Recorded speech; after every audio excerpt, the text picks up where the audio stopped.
आप देख रहे हैं आज का मुद्दा। अयोध्या मामले में सुप्रीम कोर्ट के फैसले को लेकर मंगल को सुन्नी वक्फ बोर्ड की एक अहम बैठक हुई। बैठक में तय किया गया कि बोर्ड की तरफ से फैसले पर रिव्यू पिटीशन दाखिल नहीं की जाएगी। बोर्ड के 6 मेंबर रिव्यू पिटीशन के हक में नहीं है।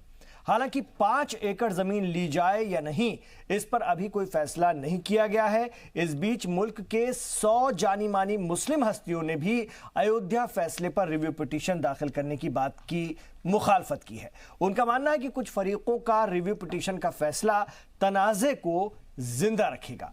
इस साझा बयान पर दस्तखत करने वालों में मुल्क के बड़े इस्लामिक स्कॉलर, सामाजिक कारकुन, वकील, सहाफ़ी, कारोबारी, शायर, अदाकार, फिल्मकार, थिएटर आर्टिस्ट, म्यूजिशियन वगैरह सभी शामिल थे जो मुस्लिम हैं। इनमें नसरुद्दीन शाह, शबाना आज़मी जैसे मशहूर नाम भी हैं। तो ग्रुप ने अपने बयान में कहा है कि फैसले पर किसी की भी नजरियाती जो है इत्तेफाक हो सकते हैं, लेकिन हमारा मजबूती से मानना है कि तनाज़े को जिंदा रखना हिंदुस्तानी मुसलमानों के लिए नुकसानदेह साबित होगा, उनको नुकसान पहुंचाएगा। आज यौम दस्तूर यानी कि कॉन्स्टिट्यूशन डे भी है। हिंदुस्तान के आईन ने हमें हर तरह की आज़ादी दी है, लेकिन हमारे कुछ फ़र्ज भी हैं। अपने आईनी हुकूक के सही इस्तेमाल के साथ साथ हमें अपने फ़राइज़ को नहीं भूलना चाहिए। कौमी यकजहती और मजहबी हम आहंगी बनी रहे, बल्कि और मजबूत हो, यह हम सबका फ़र्ज है। लेकिन कुछ तंजीमें और फरीक इस मामले को और खींचना चाहते हैं। पहले हर फैसला कबूल करने का वादा करके अब वबेला क्यों? क्या सुन्नी वक्फ बोर्ड का कदम मुल्क को मजबूत करने का अहम फर्ज है? उसकी तरफ एक मजबूत कदम है, इस पर बात करेंगे। और जो लोग दूसरे ढंग से सोच रहे हैं उनका मकसद क्या है, इस पर भी बात करने की जरूरत है। जरा पहले मैं आपको सुनवाता हूं क्या क्या रद्देमल आए हैं, क्या क्या बातें निकल कर आई हैं, फिर हम आगे बात करते हैं। सुन्नी वक्फ बोर्ड की बैठक खत्म हो गई है। हमारे साथ रज़ाक साहब उनसे बात करते हैं। सर, बैठक में क्या कुछ मुद्दों को लेकर चर्चा हुई है? एक ही रिव्यू मैटर पे डिस्कस हुआ है, बाकी कोई डिसीजन नहीं हुआ है। सर, क्या रिव्यू पिटीशन दाखिल करनी है, नहीं दाखिल करनी है, क्या कुछ रहा? जो डिसीजन है मेजॉरिटी का कि दाखिल नहीं होना चाहिए, और हमारा व्यू था कि नहीं दाखिल होना चाहिए। सर, इमरान महमूद नहीं आए थे, 7 लोग मेंबर थे। 7 में से कितने मेंबर्स ने कहा कि दाखिल? 6। वो तो हमने कहा हमारा ये डिसीजन है कि रिव्यू नहीं दाखिल होना चाहिए, बाकी सब लोगों ने कहा रिव्यू नहीं दाखिल होना चाहिए। सर, जमीन को लेकर क्या कुछ बातचीत हुई? जमीन के बारे में जब गवर्नमेंट ऑफर करेगी, फिर हम तमाम पहलुओं पर देखेंगे कि हम ले सकते हैं, नहीं ले सकते हैं, लेना चाहिए, नहीं लेना चाहिए, मस्जिद बननी चाहिए, नहीं बननी चाहिए, वो हम यहाँ फिर मीटिंग में होगी और फिर हम डिस्कस करेंगे। फिलहाल मतलब कहा जाए कि जो है कि जमीन है वो अभी आप आगे डिसीजन लेंगे, लेकिन फिलहाल रिव्यू पिटीशन के साथ हम बोर्ड जो है नहीं दाखिल करेगी, लेकिन हम तो अभी भी कहते हैं कि रिव्यू दाखिल होना चाहिए। फिलहाल कह सकते हैं कि सुन्नी वक्फ बोर्ड ने आज बैठक में ये तय कर लिया है कि वो लोग रिव्यू पिटीशन नहीं दाखिल करेंगे। ऐसे में all India Muslim personal law board को एक बड़ा झटका भी लगा है। कैमरामैन अमरेन शाह के साथ Vishal Laghuvanshi, Zee Media, Lucknow. Sir, review petition को लेकर क्या कोई फैसला किया? अब अरे भाई कर लेना तो इनको, कोई रिव्यू नहीं फाइल होगा। सर, जमीन को लेकर कुछ? जमीन को अभी कुछ डिसाइड नहीं हुआ है, आगे डिसाइड होगा। सर, अच्छा, एक सवाल ये था कि रिव्यू पिटीशन को लेकर कितना वोटिंग हुई है, कितने लोग फेवर में थे? 6-1। 6-1। अच्छा सर, लगातार ये आरोप भी लग रहा था कि सीबीआई जो है जांच चल रही है, इस वजह से लगा रहे हैं, उन्हीं से जवाब पूछिए। तो फिलहाल रिव्यू पिटीशन की इजाजत नहीं? नथिंग। तो फिलहाल कह सकते हैं कि जुफर फारूकी जी ने साफ तौर पर कहा कि रिव्यू पिटीशन जो है वो नहीं फाइल होगी। कैमरामैन अमरेश शाह, विशाल लघुवंशी, जी मीडिया, लखनऊ। हम ऐतराज़ नहीं कर रहे हैं, लेकिन एक इश्काल जहन में पैदा ये हो रहा है कि जो हमारे सुप्रीम कोर्ट ने फैसला किया, मस्जिद तो क़यामत तक मस्जिद ही रहेगी। अब आप उसको, हमारा जो मुकदमा था वो मालिकाना हक़ पर था। हमारी वो ज़मीन जो थी उसके हम मालिक हैं। हम मस्जिद के बदले हम कहीं, आप 5 एकड़ नहीं, हमें 5000 एकड़ ज़मीन भी दें, हमें वो भी मंजूर नहीं है। हमें तो अपनी मस्जिद की जगह चाहिए, जो हमारा धार्मिक स्थल है, हम उसका सौदा नहीं कर सकते। ये कोई हमारे तकसीम का झगड़ा तो था नहीं कि साहब सुप्रीम कोर्ट इतना उसको दे दे, उतना उसको दे दे। हमारा तो असल मकसद वो है कि जहाँ हमारी मस्जिद थी उस ज़मीन का मुकदमा है, उस ज़मीन का फैसला होना चाहिए। मुसलमानों के रहबर जो हैं वो हमारे जमीयत उलमाए हिंद, वो जो कहेंगे हर मुसलमान उस बात को मानेगा। और रही बात सुप्रीम कोर्ट की, तो सुप्रीम कोर्ट का जो भी फैसला है, माननीय सुप्रीम कोर्ट के फैसले को तो हर कोई मानता है और मानना भी चाहिए, वो एक अलग चीज़ है।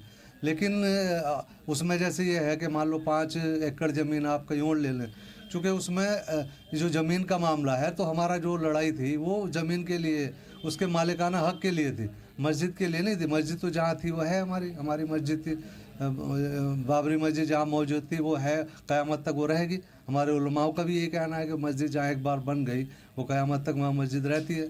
अब वक्त के हाकिम है और उसका जो एक कोई भी सिस्टम है मान लो, तो उसके हिसाब से ठीक है। अगर आज वो पुनर्याचिका जारी नहीं करेगा तो अच्छी बात है, स्वागत योग्य है, क्योंकि वो इसके पहले भी सुप्रीम सभी जितने पक्षकार थे वो कह चुके थे कि जो सुप्रीम कोर्ट के ऑर्डर होगा हम लोग सभी लोग उसको मानेंगे और स्वीकार करेंगे। तो मानने की बात पहले कह चुके हैं और उनको अब जो लोग कह रहे थे कि हम पुनर्याचिका दायर करेंगे वो गलत है।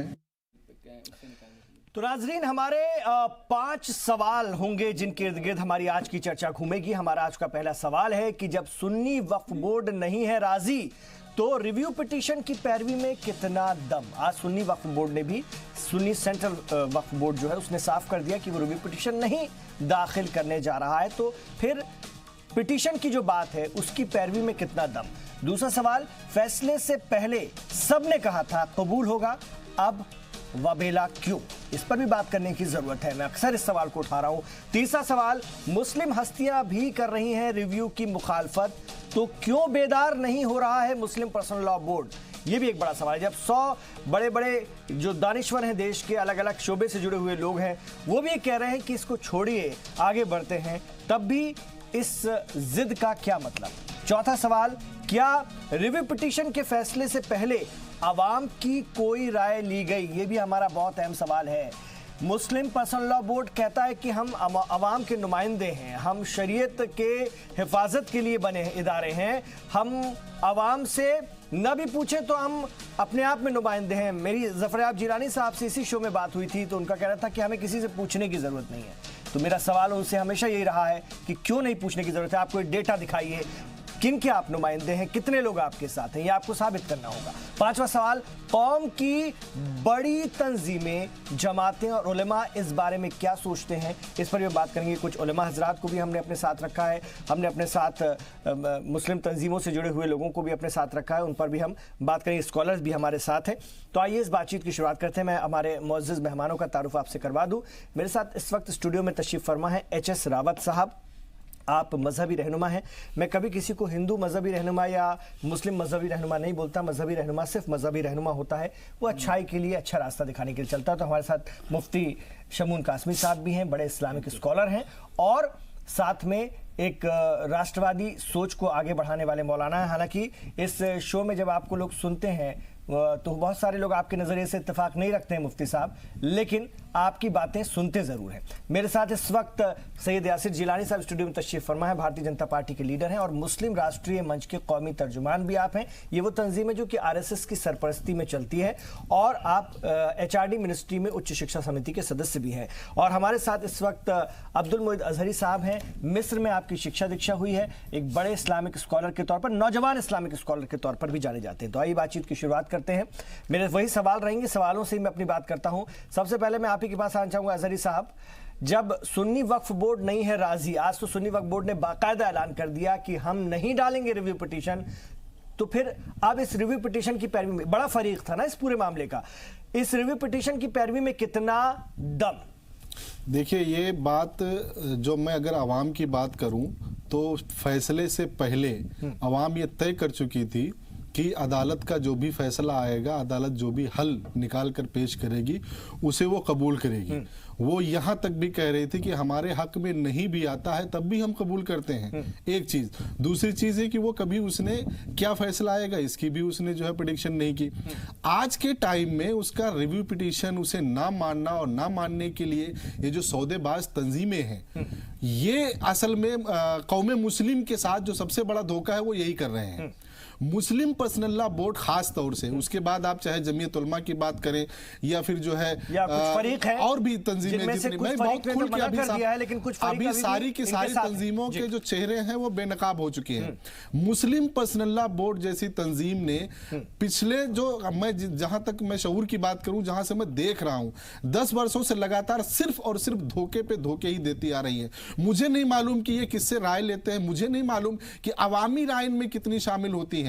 आप क्या कहते हैं ये ज़फ़रयाब जिलानी कह रहे थे, नहीं एक मिनट इमरान साहब वो ये कह रहे थे कि हमें किसी से राय लेने की जरूरत नहीं, हमारे साथ पूरे उलमा हजरात हैं, हमारी उलमा की तंजीम है और हर फिरके के उलमा हैं। कौन से उलमा उनके साथ बैठे हैं, कौन से लोग बात करते हैं, समझ में ही नहीं आता है। आप एक बात जानिए कि जिस दिन वर्डिक्ट आया उस दिन जो है ज़फ़रयाब जिलानी साहब का की मंशा थी कि जो है हम रिव्यू पिटीशन में जाएंगे।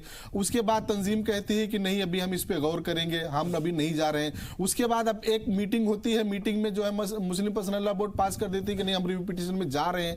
समझ में नहीं आता है कि आज शाम को जब ये सोते हैं सुबह में क्या फैसला होता है, दिन भर किसके साथ रहते हैं, क्या इनके पास जो है वो काम रहते हैं, कैसा प्रेशर होता है, रात में फिर कहते नहीं कर रहे। जब एक बार तय हो गया, आपने अदालत पर एक यकीन रखा कि हमारा ये मामला हिंदुस्तान के जो जमहूरी मुल्क है उस मुल्क की सबसे बड़ी अदालत में हमने फैसला दे दिया और हमने ये कह दिया कि वो वहां से जो फैसला आएगा हम उसे मानेंगे।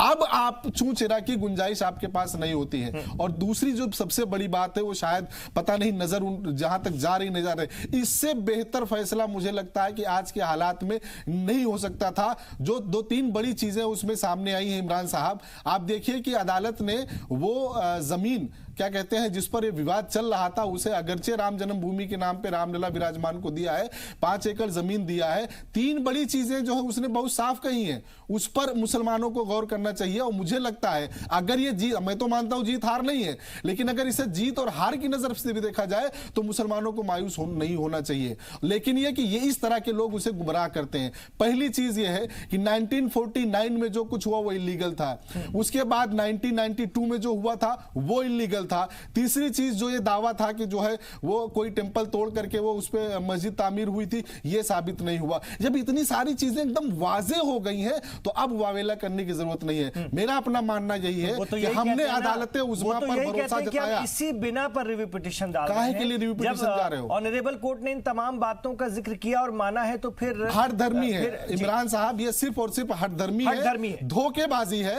ये कौम मुस्लिम को गुमराह करके फिर प्री पार्टीशन दौर में ले जाना चाहते हैं जहां पर फिर मारकाट हो, फिर झगड़े हो, फिर नफरतें हो। आज का नौजवान और आज का आम मुसलमान ये जानता है और मानता है कि एक बड़ी वजह थी जो हिंदू मुस्लिम फसाद की, वो उस बड़ी वजह को अदालत ने हल कर दिया है। अब मुसलमानों को आगे बढ़ना चाहिए, अपने तरक्की के रास्ते को देखने चाहिए, फिर आप वापस वहां नहीं जा सकते। साहब 100 मुस्लिम हस्तियों ने भी बाकायदा बयान देकर लिखकर दस्तखत करे हैं कि भाई देख लो हम लोग भी इस रिव्यू पिटीशन की मुखालफत करते हैं। हर शोबे से जुड़े हुए लोग हैं। अल्पसंख्यक आयोग के सदर गैरुल हसन रिजवी साहब भी उसमें शामिल हैं, शबाना आजमी साहिबा भी हैं, नसरुद्दीन साहब भी हैं और भी बड़े बड़े लोग हैं। तो आप लोग तो लगातार इस सिमत में काम कर रहे हैं। बावजूद इसके जो लोग इन तमाम बातों के बावजूद भी बेदार नहीं हो रहे हैं, उनको कैसे देखा जाए? और क्या उनके किसी भी कदम से, हालांकि अभी उन्होंने कदम उठाने की बात कही है, उनके किसी भी कदम से क्या सामाजिक सतह पर, जैसा कि 100 लोग भी कह रहे हैं कि इससे एक सामाजिक सतह पर दिक्कतें होंगी, मुसलमानों को फिर से परेशानी का सामना करना पड़ेगा। कहीं ना कहीं जो चीज़ अब खत्म हो गई है वो आगे बढ़ना चाह रहे हैं, आप उनको फिर पीछे खींच रहे हैं। देखिए, आज मुझे इतनी खुशी हुई अभी अजहरी साहब को सुन के। यकीन मानिए कि मेरा, क्योंकि हम फॉर्मेट में बैठे होते हैं डिबेट में, नहीं तो मैं गले लगाता हूँ। यकीन मानिए कि ये जो नौजवान जो इस्लाम का जानकार भी है, जो सामाजिक स्तर पे लोगों को समझने की कोशिश भी कर रहा है और जो बहुत अच्छा काम कर रहा है, जिसने हिंदुस्तान और हिंदुस्तान के बाहर की भी ज़िंदगी को, जो दूसरे मुल्क हैं, ख़ासकर इस्लामिक मुल्क जहाँ पे आपने मिस्र की बात करी है, वहाँ से उन्होंने अपनी एजुकेशन हासिल करके वो आए। मेरे और इनके जो सोचने और समझने का और जो विचारधारा है वो बिल्कुल अलग अलग है, लेकिन आज वही बात कर रहे हैं जो हम लोग लगभग 15-20 साल से इस मुल्क में कर रहे हैं और करने की कोशिश कर रहे हैं, जिसकी मुखालफत, जिसके यकीन मानिए कि आप भी देखते रहते हैं। अभी आपके ही जो आप अपनी सोशल मीडिया पे डिबेट को लाइव चला रहे, उसमें हो सकता है कि मुझे गालियां पड़नी शुरू हो गई हों, लेकिन इन्होंने एक बात पूछी कि मुस्लिम पर्सनल लॉ बोर्ड, जमीयत और उन जैसे तमाम जो ऑर्गेनाइजेशन भारत में हैं जिन्होंने मुसलमानों के लिए, अभी एक साहब आपके उसमें बाइट भी दे रहे थे, जो रिसर्च जो आपके पैकेज का रिसर्च चल रहा था, उसमें वो कह रहे थे कि पूरे हिंदुस्तान का मुसलमान जो है वो एक पर्टिकुलर ऑर्गेनाइजेशन की बात को मानता है, समझता है। मुझे लग रहा था कि या तो वो हिंदुस्तान के नहीं है या वो पूरी तरीके से मुकम्मल तरीके से इस्लाम को और मुसलमान क्या होता है उसको समझ ही नहीं पाए। देखिए, मुसलमान हमेशा से बड़ा वसी ख्याल कर रहा है। जैसे आज का जब सुन्नी वक्फ बोर्ड के जो सदर हैं, या सुन्नी वक्फ बोर्ड ही कहिए, उसका जो आज का जजमेंट आया है, मतलब आज उन्होंने जजमेंट करने के बाद एक जो बयान जारी किया है, उस बयान में उन्होंने यही तो कहा है कि हम अब दोबारा से नहीं जाना चाहते हैं। क्यों नहीं जाना चाहते हैं, इसको समझने की कोशिश कीजिए कि कोई भी हिंदुस्तान के अंदर नफरत नहीं चाहता है। नफरत इसलिए नहीं चाहता है कि उसकी और भी बड़े मसले हैं, बड़े मसाइल हैं। यकीन माने कि आप लोग अपने बच्चों के मुस्तकबिल के लिए, लोग अपने घरों में लोग कैसे रहें, मुसलमान कैसे अपने बच्चों को एजुकेट करे, कैसे उनको नौकरी मिले, इन सारे मसले मसाइल में वो फंसा हुआ है। और ये चंद 8, 10, 20 लोग हैं जिनसे मैं सवाल कर रहा हूँ।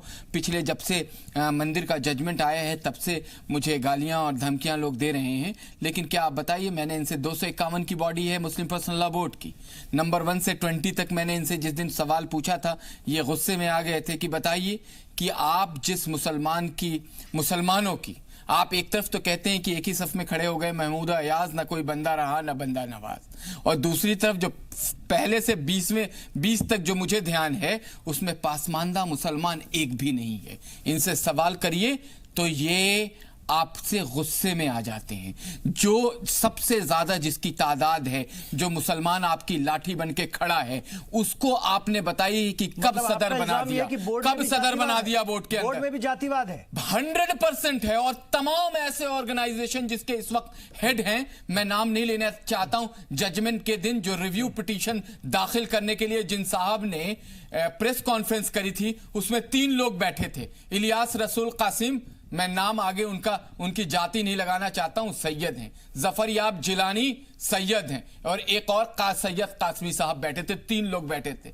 पासमानदा मुसलमान कहां चले गए और किसके लिए मस्जिद के लिए रिव्यू पिटीशन कर रहे हैं? कौन सा फिरका? आप फिरके की बात करते, पूछिए बरेलवी का रिप्रेजेंटेटिव कोई है इनके साथ, सूफिज्म का कोई है इनके साथ, अहले हदीस कोई है इनके साथ, देवबंदी कोई एग्जैक्टली इनके साथ खड़ा है? आप किसके लिए कर रहे हैं? आप वही 15-20 लोग जो मुसलमानों के मुस्तकबिल को पिछले 70 साल से खत्म करने की कागार पे ले जाके खड़ा कर दिया, और आप मांगते हैं उस मस्जिद की जिस मस्जिद में 1949, मैं नहीं बहस नहीं, मैं आईना दिखाता हूं, बिल्कुल नहीं, आप एक नया फितना पैदा करना चाहते हैं। नहीं, कोई फितना नहीं, ये सच्चाई है।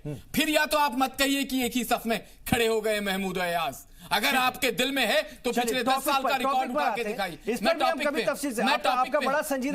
टॉपिक पे हूं। मैं इसलिए ये कहना चाहता हूं कि कम से कम आप इनसे अब मत उलझिए। हिंदुस्तान का मुसलमान यकीनी तौर पे इस वक्त हिंदुस्तान की जो सरकार है, जो वजीर आजम है, जिस तरीके के आपके पास स्कीम दी जा रही है, उसमें इन्वॉल्व करने के लिए कोशिश करिए। आप ये छोड़ दीजिए कोई आप अभी इन्होंने एक और शिगुफा छोड़ा कि आप राय शुमारी टेस्ट करा लीजिए पूरे भारत में। मैं यकीन दिलाता हूं कि कश्मीर से कन्याकुमारी तक किसी भी शहर में अगर राय शुमारी कराएंगे जहां 5% मुसलमान रह रहा हो, या जहां 70 से 80% आसाम के जो कुछ इलाके हैं जहां मुसलमान आज हिंदुस्तान का रहता है, मैं कश्मीर की बात नहीं करता क्योंकि कश्मीर में इन लोगों को घुसने नहीं दिया जाता। इन जैसे तंजीम को कश्मीर के मुसलमान अंदर घुसने नहीं देते। देखिए, मैं चाहता हूं मतलब कश्मीर के बीच बहुत गए। देखिए, साझी विरासत हमारी जो समरसता है, मैं तो चाह रहा था कि मुस्लिम पर्सनल लॉ बोर्ड का साथी भी हमारे साथ हो, उनके नुमाइंदे भी हो, लेकिन वो नहीं आना चाहते हैं, वरना उनकी भी बात रहती है। लेकिन अब सवाल यह है कि जब नहीं आना चाहते तो हम क्या करें? रावत साहब, आज सुन्नी वक्फ बोर्ड ने, सुन्नी सेंट्रल वक्फ बोर्ड ने साफ कर दिया, देश की एकता सर्वप्रथम है, हमको नहीं लेना। आज यौम आइन भी है। आज जो है आज हमारे कॉन्स्टिट्यूशन का डे है और आज के इस मौके पर उन्होंने साफ कर दिया कि हम संविधान से चलेंगे और उसमें हमारा फर्ज पहला है कि देश की एकता बरकरार रहे। अधिकार तो हम हैं सारे कानूनी, वो तो हम लेते हैं, लेकिन फर्ज भी हमें निभाना होता है। जी देखिए, सबसे पहले तो मैं सुन्नी वक्फ बोर्ड को बहुत बहुत धन्यवाद देता हूं कि उन्होंने ये फैसला लिया। लेकिन ये सच है कि जैसे अभी जिलानी साहब बता रहे थे, इससे पहले बहुत विवाद चला है इस फैसले के बाद में, और जहां रसूल साहब जो पर्सनल लॉ बोर्ड है उसके सदस्य भी हैं और वहां वो एज ए प्रवक्ता के तौर पर काम करते हैं, वो मेरे साथ कितनी डिबेटों में रहे हैं और बहुत सारे पर्सनल लॉ बोर्ड के मेंबर भी मेरे साथ डिबेटों में रहे हैं। मैंने सिर्फ उनकी आत्मा को झनकारने की कोशिश की थी। मैं कहा देखिए रसूल साहब, आपने हर डिबेट में हमारे साथ में हिंदू धर्म गुरुओं के साथ में ये कहा था जो कोर्ट का फैसला होगा हम उसको मानेंगे, और मैंने तो हर पिक्चर में मुसलमान का एक रूप देखा है कि मुसलमान बड़ा सच्चा होता है, इस्लाम का पक्का होता है, जवान का पक्का होता है। और मैं कहा सुप्रीम कोर्ट के फैसले से आप लोग अगर पलट रहे हैं, मुस्लिम पर्सनल लॉ बोर्ड के मेंबर जो लोग हैं, चाहे उसमें ओवैसी है, चाहे आप हैं, चाहे कोई और है, तो आप ओवैसी हालांकि पार्टी नहीं है, लेकिन उस पर्सनल लॉ बोर्ड में वो है। लेकिन मैंने कहा आप अपने जो लोग हैं, जो मुसलमान भाई हैं, जो 20 करोड़ हैं, उनको क्या मुंह दिखाओगे आप? क्या दिखाओगे 200 लोग? और इसमें जो आप 4-5 लोग हैं जो डिबेट में बैठे लगातार हमारे साथ टीवी पे डिबेटें की हैं और आपने कहा सुप्रीम कोर्ट का फैसला मानेंगे, तो क्या सच्चा मुसलमान और इस्लाम आपको यही सिखाता कि अपनी जुबान से पलट जाओ आप? तो मैंने उनकी आत्मा को झनकारने की कोशिश की थी और मुझे लगा, मैं कहा आप सोचिए रसूल साहब, सोचो 10 बार सोचो, और अगर आप कोर्ट में जाते हो तो मुझे लगता है कि हिंदू मुसलमान का जो भाईचारा है उसमें कहीं ना कहीं फ्रैक्शंस आएगी। और जो आज मैं आपको गले लगा रहा हूं, टीवी के ऊपर लगातार गले लगाया कोर्ट के फैसले के बाद में, तो मुझे लगता है वो कहीं ना कहीं मेरे मन में मतभेद आएगा। तो उन्होंने इस बात को समझा, फैसला लिया, सोच समझ करके आज वो इस बात के लिए तैयार हैं और मैं उनको मुबारकबाद देता हूं, धन्यवाद देता हूं कि उन्होंने एक अच्छा फैसला देश के हित में लिया है। रावत साहब कंफ्यूजन नहीं होनी चाहिए, ये सुन्नी सेंट्रल वक्फ बोर्ड का ऐलान है, पर्सनल लॉ बोर्ड अभी भी मस्जिद है। नहीं वो ठीक है, वो भी लोग हमारे साथ में डिबेट में रहे हैं, ऐसा नहीं वो डिबेट में रही है। और ये अगर वो सुन्नी वक्फ बोर्ड अगर इस बात का फैसला लेते, बहुत बड़ी, वो भी एक बहुत बड़ी संस्था, बड़ी संस्था, पार्टी थी इसमें, तो वो पार्टी भी थी। चलिए मुफ्ती साहब, बड़ी बात रावत साहब ने कही, आप एक इस्लामिक स्कॉलर भी हैं, मजहबी रहनुमा भी हैं। मुसलमान जबान का पक्का होता है और जो कह देता है वो करता है। ऐसे में ये जो वबेला है, जब सबने कह दिया था कि फैसला काबिल कबूल होगा, तो ये वबेला क्यों, और जो लोग फैला रहे हैं उनको कैसे देखा जाए? हाँ देखिए इमरान साहब, इस फैसले के आने से पहले तमाम ही लोग और तमाम मसलकों से अलग अलग सोच रखने वाले लोग एक जगह जमा हुए और उन्होंने एक ज़बान में कहा कि हमारे लिए मुल्क की सालिमियत, उसकी एकता और भाईचारा ये सर्वोपरि है। और वहाँ ऐलान किया इन सब ने कि हम जो भी फैसला अदालत का आएगा हम उसे मानेंगे। और अदालत का जो फैसला है ये सुप्रीम कोर्ट का, यानी हमारी सुप्रीम जो कोर्ट है उसका फैसला है, ये सरकार का फैसला नहीं। मैं मानता हूं कि सरकार के 3 हिस्से होते हैं, अदलिया, कार्यपालिका और एक जो एग्जीक्यूटिव है वो होता है इंतजामिया। तो इसमें जो ये फैसला आया है, इन सब तीनों का जोड़ होता है कि मुल्क को कैसे हम चलाएंगे, ताकि कोई भी तबका ये महसूस ना करे कि भाई हमारे साथ कहीं जानिबदारी हुई है।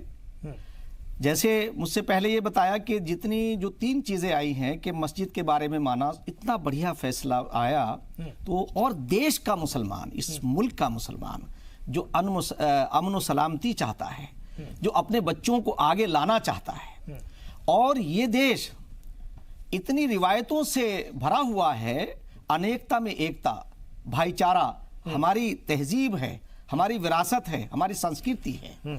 वो आज हमने ये देखा कि हम हिंदू और मुसलमान नहीं, हम एक परिवार हैं। वो लॉजिकल भी परिवार हैं और ज्ञान के तौर से भी हम परिवार हैं।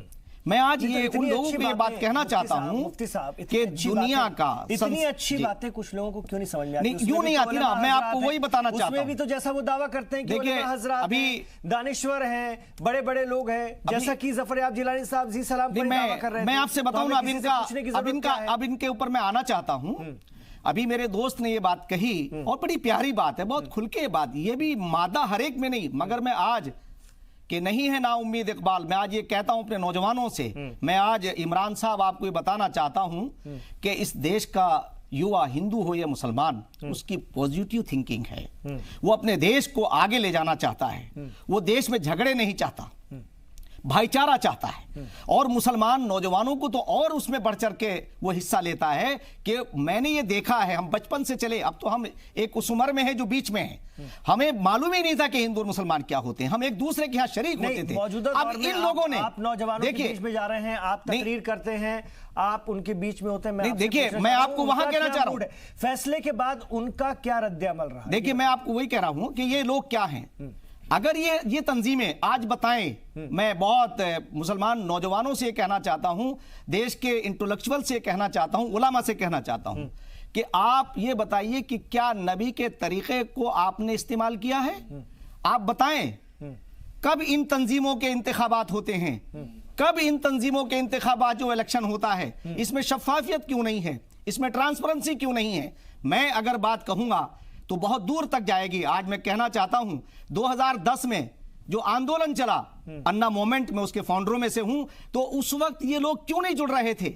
मुसलमान जुड़ा हुआ था, मगर ये लीडर क्यों नहीं जुड़ते थे कि इन्हें मालूम था कि जो ये काम करते हैं आज भी दरवाजे के पीछे से हाथ मिलाना चाहते हैं और सामने जाकर के उन्हें वरगला रहे हैं सीधे साधे मुसलमानों को। आज मैं एक बात कहना चाहूंगा आपके जरिए से, किसके लिए कह रहे हैं? 94 बोर्ड के लिए कह रहे हैं? मैं मुस्लिम पर्सनल लॉ बोर्ड हो या जितने ये इदारे हों, जितने भी इदारे हैं, मैं सबको कह रहा हूं, जमीयत भी उसमें शामिल है। मैं आपको बता दूं इमरान साहब, आज मुझे कहने दीजिए, मैं एक बात ये कहना चाहता हूं, 94% बच्चे लगभग इस देश के अंदर हिंदुओं के स्थापित स्कूलों में पढ़ रहे हैं। आप अगर देखेंगे जहां जहां जमींदार थे, जहां मुसलमान रोलर थे, आप किसी भी एरिया में ले लीजिए, मगरबी उत्तर प्रदेश यानी वेस्ट यूपी और दिल्ली, यहां ज्यादातर मुस्लिम हुक्मरान थे, वहां आपको स्कूल और कॉलेज नहीं मिलते। मैं आज आपको यह बता दूं कि जहां जहां अक्सरियत में मुसलमान रहता है, इन्होंने खास तौर से लड़कियों के स्कूल कायम नहीं किए। आज भी डिग्री कॉलेज, बहुत दूर की बात, इंटर कॉलेज नहीं मिलते, इसलिए कि अगर ये लोग पढ़ लिख जाएंगे तो इन्हें इनके बारे में रास्ते मालूम होंगे। इन्होंने अपने नामों के साथ में ये निस्बतें लगा लगा करके इन्होंने उस दीन को जो रसूल का दीन था, ज़फरयाब जिलानी तो कह रहे थे कि हमारा काम अस्पताल, मैं ज़फरयाब जिलानी को 80 में वो कह रहे थे हमारा काम शरीयत की हिफाजत करना। आज मुझे हमारी तंजीम शरीयत की हिफाजत के लिए बनी और हम लोगों ने शाबानों के बाद भी लगातार शरीयत के तहफ्फुज़ के लिए लड़ाई जारी रखी, फिर चाहे 3 तलाक में हमें रुस्वा होना पड़ा हो या आगे भी रुस्वा होना पड़ा, लेकिन शरीयत का तहफ्फुज़ बहुत जरूरी है। वही बात कहते रहे भाई, जी सलाम पर कह रहे थे। ज़फरयाब जिलानी साहब के बारे में 1980 में एक प्रेस कॉन्फ्रेंस दिल्ली में हुई थी, तो ये नौजवान थे उस वक्त, हम स्टूडेंट थे। मैं ये देखता हूं कि इनके उस वक्त की बॉडी लैंग्वेज, एक शकील सैयद साहब हैं, वो भी अगर सुन रहे होंगे तो जानते हैं, निजी नहीं कर रहा हूं, मैं निजी नहीं कर रहा हूं। अकबर इलाहाबादी ने एक शेर कहा, जरा कहने दीजिए, एक मिनट जाने दीजिए मैसेज, कि हसीना चमकी ना थी इंग्लिश से जब बेगाना थी।